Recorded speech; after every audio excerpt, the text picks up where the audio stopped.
Creepypastas. Já faz um tempo que eu tô querendo trazer esse tema aqui no canal. Eu fiz até uma enquete, mas vocês escolheram a origem do mal, então acabei postando ele primeiro e vou falar disso aqui agora. Já faz um tempão mesmo. Se você acompanha o terror aqui no YouTube por um bom tempo, você já deve ter percebido que o gênero das creepypastas sumiu. Só sumiu do nada. Tipo, cadê os relatos do Slenderman? Não existe mais. E no vídeo de hoje, eu venho trazer um pouco sobre creepypasta e tentar explicar o porquê esse gênero morreu. E é claro, do meu ponto de vista. Basicamente, o vídeo vai ser dividido em 5 partes. Uma introdução do que é creepypasta, alguns exemplos de creepypasta, as 3 creepypastas mais famosas, que seria a Trindade, e o porquê o gênero sumiu, e talvez uma conclusão de como reviver. Então, se você gostou do conteúdo e quer me acompanhar nessa jornada, vamos começar.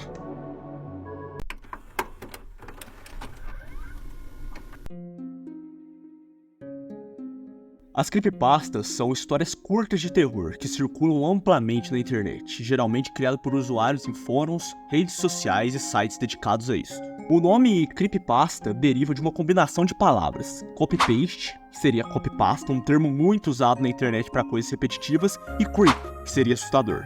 Essas histórias são muitas vezes contadas como se fossem relatos reais, aumentando mais o medo e a bizarrice em torno delas. Elas podem variar muito, indo de lendas urbanas modernas até relatos em primeira pessoa, como se a pessoa estivesse vivendo aquilo, o que torna tudo mais bizarro.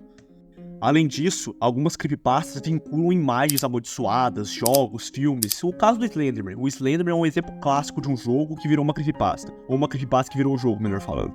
Tudo isso tem uma ideia de tornar tudo mais bizarro, a atmosfera e o suspense, o terror psicológico, com temas muito variados que exploram o sobrenatural, o bizarro, o inexplicável e até mesmo o macabro. Algumas creepypastas ganharam uma fama extrema na internet, se tornaram muito populares. À medida que ganham fama na internet, essas histórias às vezes saem do controle e entram na cultura popular, gerando memes, adaptações de outras mídias, como foi o filme do Slenderman que saiu, aquele filme horrível, e até mesmo influenciando crenças, e até alguns crimes, diga-se de passagem. Slenderman de novo. A magia da creepypasta tá ali em dar sugestões de coisas desconhecidas. O que diferencia ela das outras lendas é que são coisas cotidianas. Por exemplo, uma imagem que você acha na internet, uma floresta que você anda à noite, um beco escuro da tua cidade. Tudo isso torna o terror mais próximo do que se imagina, e é por isso que tem essa fama tão bizarra as creepypastas.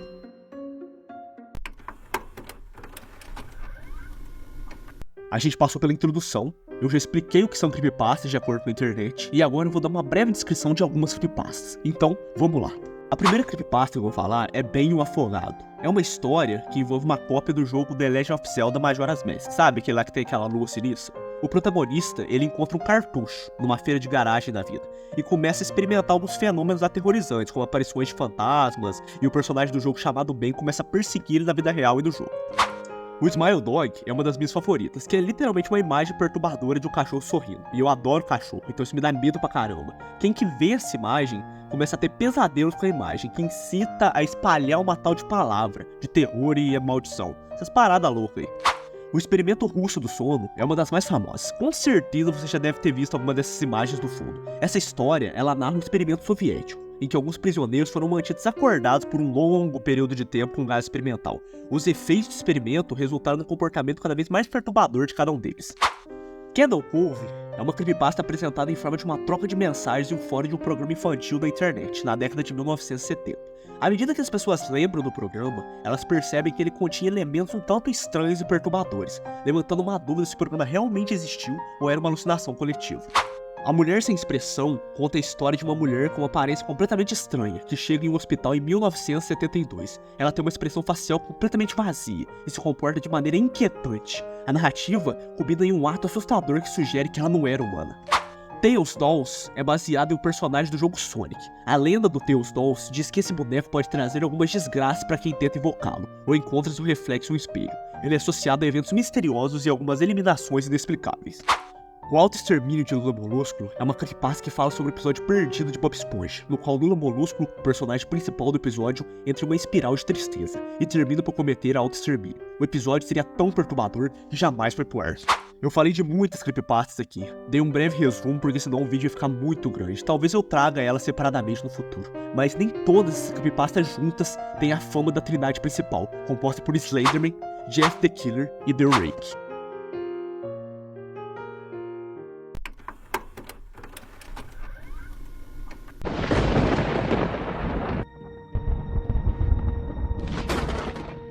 para dar início nesse tópico, eu vou falar dele, uma das primeiras creepypastas que eu já vi na minha vida, o Slenderman. O Slenderman é uma figura central em várias creepypastas famosas da internet. Ele surgiu de uma foto em um concurso de imagens de terror, e logo se propagou pela internet, ganhando até um jogo e um filme. Sua descrição é de uma entidade humanoide, alta e extremamente magra, que mede cerca de 2 a 4 metros de altura. Ele tem uma aparência perturbadora, com corpo alongado, braços desproporcionais e tentáculos que saem de suas costas. Uma das características mais marcantes do Slenderman é sua ausência de rosto. A sua cabeça é completamente branca e lisa, sem qualquer expressão, o que torna ainda mais assustador. Ele veste um terno preto, com uma gravata, o que dá uma aparência um tanto formal pra ele, dando um contraste enorme em sua aparência bizarra com sua vestimenta social. Na moral, meu mano, olha isso. Imagina você tá voltando de casa, numa rua escura, e se depara com isso. O Slenderman é descrito como um ser silencioso, que costuma aparecer em florestas, áreas urbanas ou lugares isolados. Ele persegue suas vítimas de forma constante. Muitas vezes ele é visto à distância, em segundo plano em fotografias, ou avistado brevemente antes de desaparecer sem deixar rastros.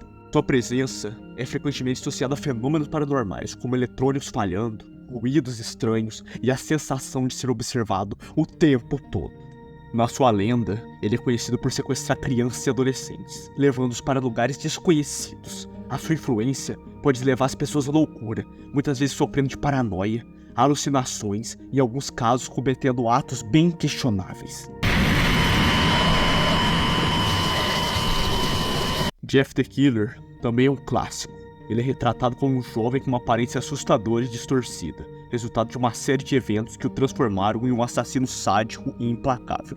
A sua aparência é uma das características mais bizarras e marcantes da sua creepypasta. Jeff tem a pele completamente branca e lisa, sem pelos, como se estivesse constantemente coberto por uma camada de cera. O seu rosto é permanentemente desfigurado, com um sorriso sinistro, uma cicatriz que ele mesmo fez ao cortar a lateral de sua boca em uma espécie de sorriso macabro. Seus olhos estão sempre regalados e rodeados por anéis escuros, como se vivesse uma insônia constante. A história de Jeff the Killer começa quando ele era um adolescente normal, mas um incidente violento com um grupo de bullies levou ele a ser severamente queimado durante uma briga. Após o incidente, ele passou por uma transformação física e psicológica, tornando-se cada vez mais perturbado. A sua mente se distorceu e ele começou a sentir prazer na violência, eventualmente atacando e eliminando qualquer pessoa que cruzasse seu amigo. Sua frase de assinatura é "Go to sleep", ou melhor, vá dormir, e é constantemente dita antes dele eliminar as suas vítimas durante o sono.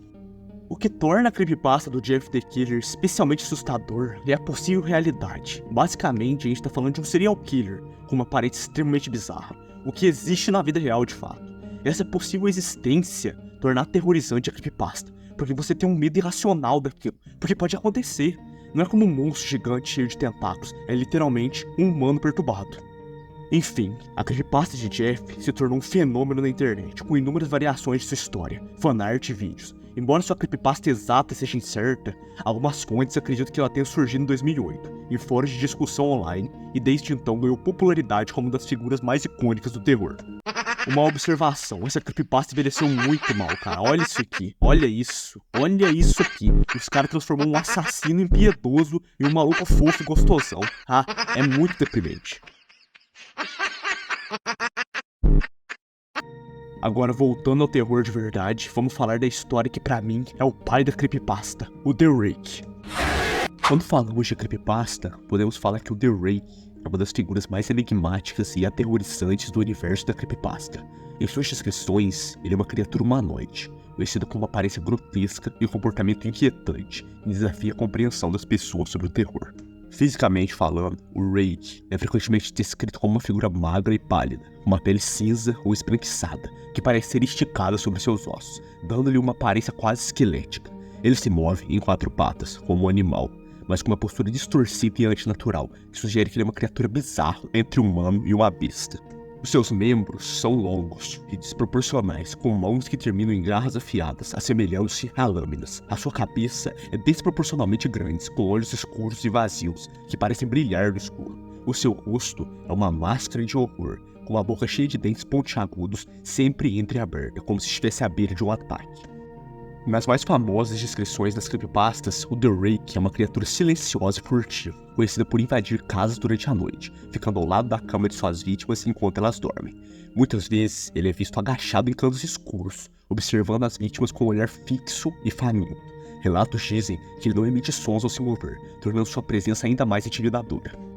O comportamento do Rake é um tanto imprevisível e bem cruel. Ele é conhecido por atacar de maneira brutal, utilizando suas garras, mas o que torna o Rake especialmente assustador é a maneira com que ele brinca com as suas vítimas, aparecendo e desaparecendo, induzindo uma sensação de terror crescente antes de finalmente atacar. A sua presença é frequentemente associada a pesadelos e sensações de medo paralisante, semelhante a uma paralisia do sono, sabe? Como se ele fosse capaz de manipular o medo de suas vítimas para o seu próprio prazer sádico. Assim como as demais creepypastas, o Rake surgiu como um mistério, como relatos da internet da criatura em fóruns que remontam a 2005. Desde então, ele se tornou um ícone do terror online, com inúmeras histórias, vídeos e teorias da sua existência. E embora o Rake seja uma figura fictícia, a sua presença em contos de terror é tão perturbadora que ele passou a ser considerado uma lenda urbana moderna, um reflexo dos medos mais profundos da humanidade.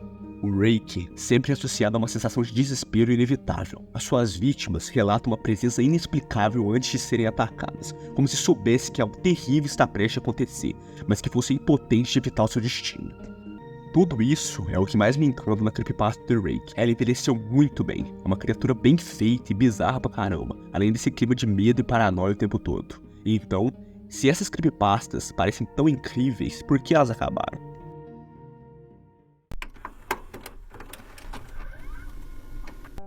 Bem, como a gente não tem uma resposta clara e objetiva, eu trouxe algumas teorias para compartilhar com vocês de por que esse gênero acabou. Primeiramente, eu acho que esse gênero ele saturou com o tempo, sabe? As histórias, elas perderam a pegada de terror. Igual aconteceu com a Fundação SCP. Começou de um jeito e foi pra outra vertente. A propósito, vê o vídeo no canal da Fundação aqui. As histórias das creepypastas, elas são muito iguais, velho. Tipo, quantas vezes você já viu a história de uma criatura toda magra e pálida que foi inspirada no The Rake, que sai correndo por aí eliminando as pessoas? É tudo bem previsível e as pessoas elas tendem a não gostar de coisas previsíveis porque é mais do mesmo. Pega um vídeo de creepypasta antigo, é literalmente uma imagem assustadora de fundo, alguém narrando com a voz grossa e aquelas músicas cabreiras. Esse tipo de conteúdo mais simples e objetivo não é tão mais aclamado hoje em dia aqui na plataforma. Outra hipótese, que eu acho que é a mais certa, é que o YouTube se tornou um pouco agressivo com conteúdo de terror. Porque aqui, as políticas family friendly traz algumas palavras, algumas expressões e até algumas imagens passíveis de punição por conta do seu teor de agressividade, violência, etc. Aí fica um tanto difícil fazer as coisas, porque como você vai fazer uma história de terror da hora, sinistra, cheia de terror, que deixa as pessoas na ponta da cadeira, sem poder usar os principais elementos? Nesse sentido, enquanto eu fazia o roteiro desse vídeo, eu comecei a pensar como revitalizar esse gênero. Na minha opinião, eu acho que se apegar aos clássicos é um caminho muito bom. Tipo, pega um Jeff the Killer da vida e coloca uma história bizarra dele, casos sinistros de crimes reais, um detetive seguindo as suas pistas e aquele climão de terror, sabe? E desenvolver um plot no final seria ideal, mas principalmente focar na ambientação e situações que realmente poderiam acontecer consigo. Outro exemplo muito brabo é o Smile Dog. Seria incrível criar algo desse estilo. Sabe aquele filme Smile, sabe? Tipo, naquele estilo. Uma história onde essa imagem viraliza nas redes sociais e chega em muitas pessoas. E com isso as pessoas têm que lidar com os transtornos e resolver o problema com perturbação. E o Slenderman? Não, o Slenderman não precisa nem falar, né? Qualquer filme, história de terror numa floresta, uma criatura daquela te perseguindo já é incrível. Pra resumir tudo, transformar normalmente o gênero em coisa séria, colocar uma certa tensão e ambientação adequada para cada história, seria o ideal para reviver as creepypastas.